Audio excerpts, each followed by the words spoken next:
Because you have seen it a lot of times doesn't mean that it is true. Because you've seen it a lot of times doesn't mean that that's reality, that that's fact. No, that's just the way the mind works. If you are exposed to something frequently, your mind begins to tell you that that is all there is. That is all there is, but it's not true, right? There is more to life than your eyes have seen, your ears have heard. But your perception of reality is just built around what you've experienced. That's just the way the mind works. What am I saying? If you had an abusive father when you were younger, you had an abusive senior brother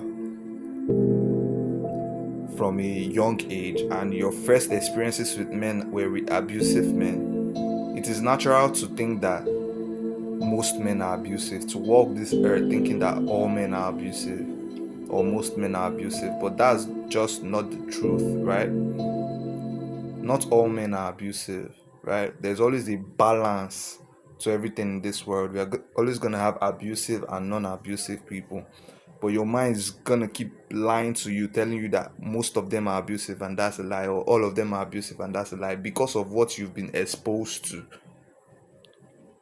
You need to break out of that box. The box was created by your experiences, things you've seen, right? You live in a hood that everybody does evil to get money. Everybody harms their fellow human being. Oh, you gotta rob somebody, you gotta do something, harmful to your fellow human being to get money. And that's all you've really seen. That's all you've really seen. You've tried to do it the other way and nothing's working for you. Your mind is gonna start telling you that that's reality, that box is the reality, that you really have to do evil to get money. And if you're not careful, you fall for that trap. You have to stand above that trap of your mind. Even if you see it 100 times, even if that's all you've experienced, don't accept it as your reality.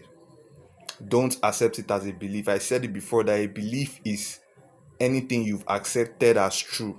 So if you don't like this thing your mind is presenting to you, don't just accept it. Don't accept it as truth. Accept the opposite of that. Because there is more to this life than your eyes have seen and your ears have heard. Don't let your mind play tricks on you.